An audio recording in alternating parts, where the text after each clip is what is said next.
somebody just shared with me the other day that, I don't know names, but the guy that created Facebook said that the major impact that he's made is it's forced people to be authentic. And to me, that resonated because there's a lack of authenticity, not just in funeral service, but with respect to the lack of relationship we have now with our vendors. And again, I'm not talking about just funeral service or casket vendors or whatever. I'm talking about hopefully not Funeral One, right? I'm talking about the car dealer. I'm talking about the drugstore. Right. I'm talking about everything. Right. That we don't trust anybody anymore. So when I work with my clients, for instance, and I don't get into your business, but I'll just give you an anecdote.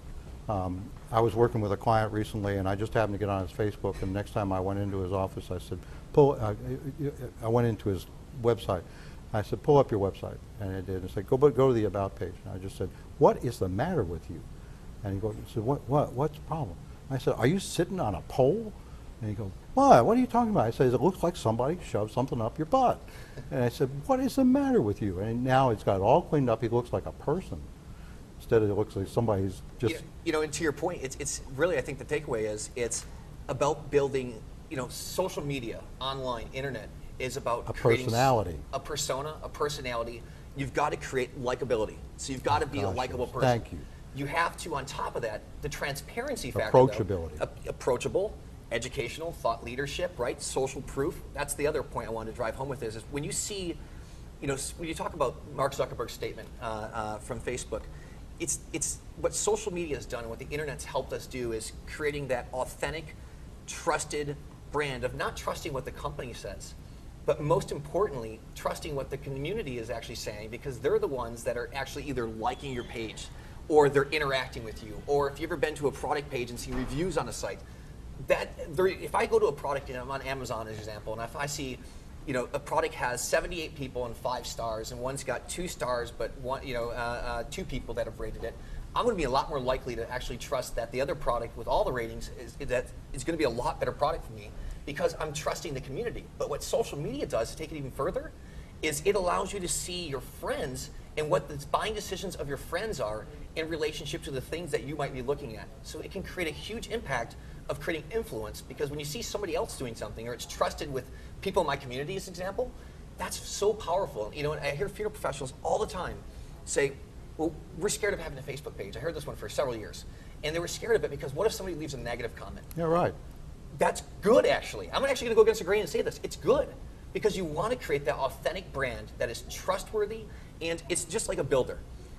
Every builder in life, no matter what, I think we can all agree, building a house some way or another is going to make a mistake. But you know what the difference between a good builder and a bad builder is?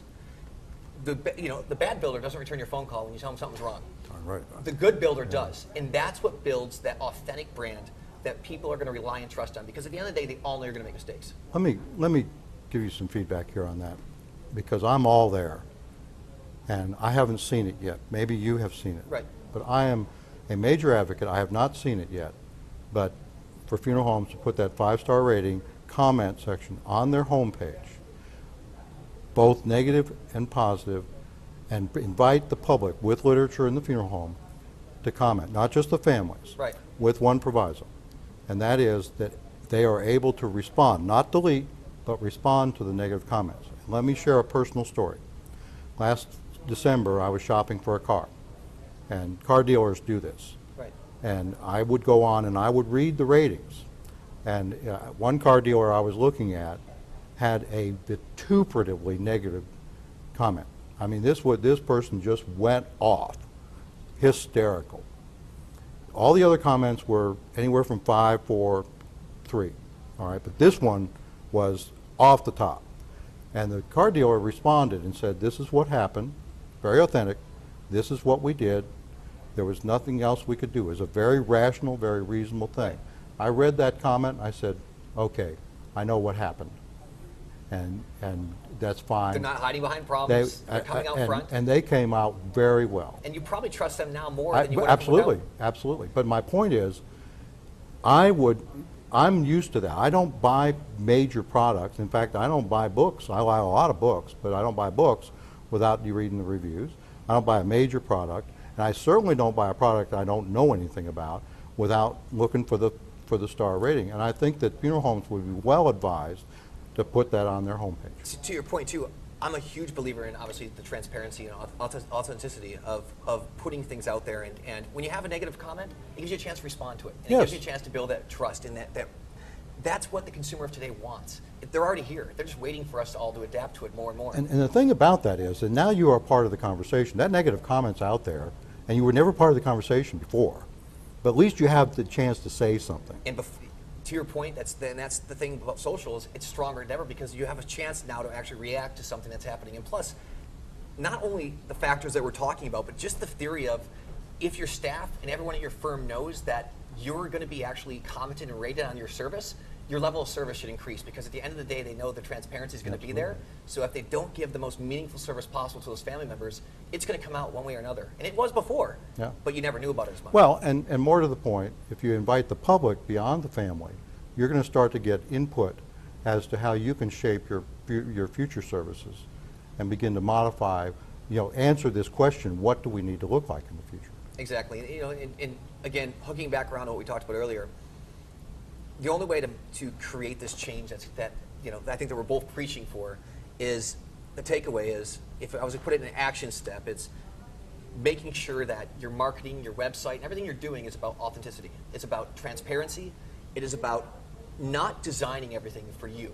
And what I mean by that is I always tell people, years ago, we were the first to preach, we're not building a website for funeral directors. We're building it for families. It's not about the staff. It's not about the history. It's not about the locations. Those things are, that's part of your brand. What it's more about is how you're going to help that family, how you're going to give them the information they're looking for, and how you're going to be transparent and react to when they see things or do things that they don't like.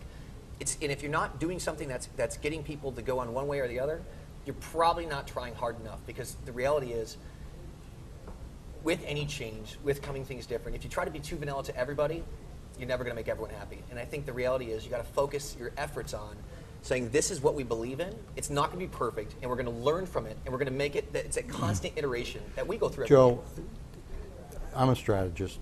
I've been involved in turnarounds. This industry is moving towards and is already becoming a commodity.